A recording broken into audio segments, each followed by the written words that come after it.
Thanks, Max. And thank you all for joining me on this discussion. And the purpose of this presentation is to talk about how organizations within the maritime industry are leveraging technology to increase the communication, transparency, and visibility throughout the industry. I would also like to say that although I will be referring to a few companies in this presentation, I am unbiased and I am just simply providing you with a few examples as to what is currently being developed in the industry, as well as some of the things on the roadmap for these organizations. So a little bit about myself. I am a professor of project and supply chain management at Penn State University. I have created a number of supply chain management, operations management, and logistics courses for a number of institutions in the United States and in Germany. And I also am a board member of the International Supply Chain Education Alliance.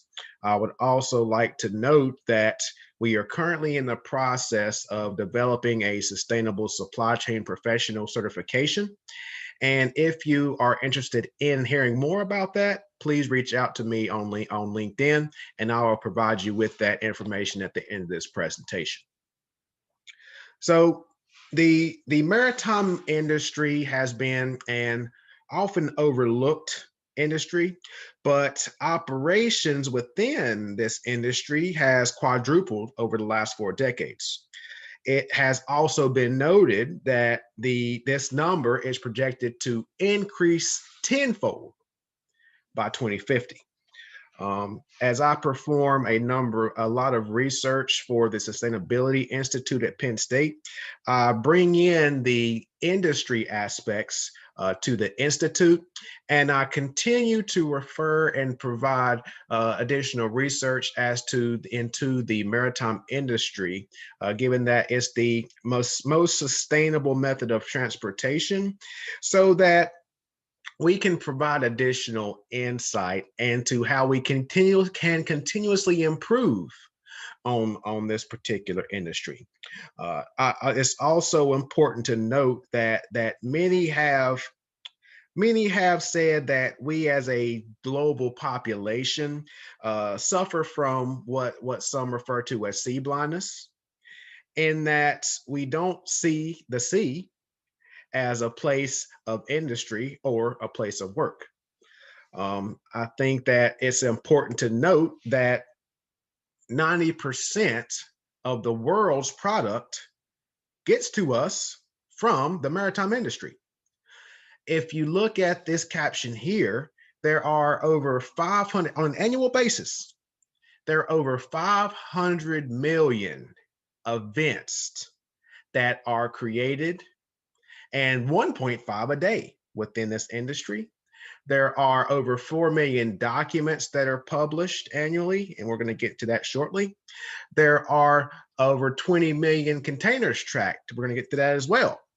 And then there's a number of different participants that are participating within this particular industry and trade.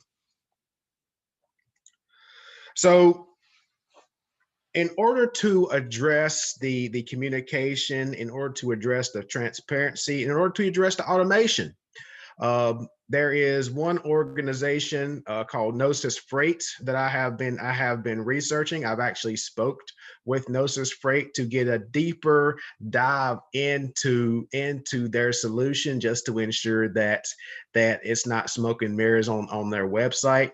And what they showed me is they have a tool which they refer to as the automation suite, where they provide additional visibility. They provide real-time simulations in a number of things, from booking, from scheduling, from tracking shipments, all within one platform.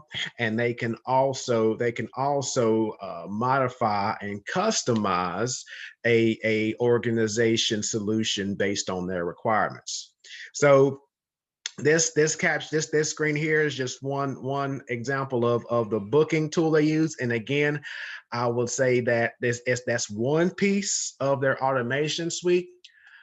They also, which is a big gap within the industry itself overall, is the issue of container tracking. And they are using a number of different tools that they are bringing into their solution to track, for an organization to track their containers in real time, because traditionally within the maritime industry, container tracking was through the method of text messages, through the method of WhatsApp, through the method of phone calls, through the method of emails, and they're bringing that within one platform. Also, I would say one of the most important pieces is that global map view, where they can see at any given time where a particular shipment is. Now, that, again, this was another gap within the industry, and also it's important to note that they are integrating machine learning into their tools, so they can bring in that automation. They can bring in these simulations, so that you can have more well-informed data, more well-informed tools to make those decisions within the ocean freight industry. And also, so within Gnosis Freight says that they cater to small, medium, and large organizations. And in the next few slides, you will see why I am referring to that. Another, I would say one of the largest announcements within the industry was the collaboration with IBM and Maersk to create IBM TradeLens. Although many of you have heard of Maersk, to put it into perspective of how large this organization is within the logistics industry, revenue-wise, Maersk is comparable to Microsoft in terms of revenue. So Maersk is a very large player within the logistics industry, and they have collaborated with IBM to create a platform to increase the trust, to increase the visibility using tools such as blockchain. So they have created a digital platform where they collect all of this data from a number of organizations to solve the issue of this paperwork, those millions of documents that we've seen in a prior slide. They put transactions on the blockchain so that there's a consensus-based model, so that we can say, okay, the bill of lading, the information on that bill of lading is indeed valid. They're putting transactions on the blockchain, so there's visibility within a permissioned blockchain. So this IBM TradeLens platform is, one, increasing the visibility. Two, increasing the transparency of these transactions, so we can see what is actually within those shipments, because that's important. It's important to note that there's only about 2 to 10% of containers that are physically inspected. So that opens the door for a lot of unethical practices. And if we have this transparency, such as a solution that TradeLens provides, now we can mitigate the risks that we sometimes see within the logistics industry. So just to give you even more detail on this TradeLens solution, is that you have increased networks, right? And another one thing too, if you're unaware of the capabilities of blockchain, the larger the blockchain network becomes, the more secure it becomes. I know that a lot of people believe that blockchain is Bitcoin, but blockchain is the technology in which Bitcoin is built upon. Blockchain is a technology that increases the transparency and increases the security of the transactions of those players within the industry. And that's why this solution is vital to the maritime industry. It could be vital to the trucking industry. It's vital to the airline industry, because now we see what is actually within those shipments. Okay, so and the IBM TradeLens is one thing. It's growing in popularity within the industry, within the shipping industry itself, within the maritime industry itself, I should say, and it's only going to get larger. Now, I mentioned Gnosis Freight caters to small, medium, and large organizations, because IBM TradeLens initially, because we're very early on within this IBM TradeLens project, and IBM TradeLens is primarily catering to, and this is my opinion, and based on what I've seen, based on who I've spoke, even the individuals I spoke with within the industry, they are primarily catered to those large organizations, and so as this solution begins to scale, begins to get larger, then I believe that these small and medium enterprises may have a use case to use IBM TradeLens. Now, in terms of shipping documentation for small and medium organizations, IBM TradeLens would be a phenomenal fit, right? So, and we'll get to the maturity later at the end, toward the end of this discussion. But it begins on it's based on what solutions are you looking for your particular organization. So within the maritime industry, there has been a issue in terms of seafarers. There are currently 1.6 million seafarers globally, and 20% of those seafarers come from the Philippines, with China producing the second highest number of seafarers, followed by Indonesia. Now, with research showing that the majority of seafarers on these ships are typically tired, typically exhausted, typically malnourished, that's a problem of how do we evaluate, how do we ensure the safety of these individuals.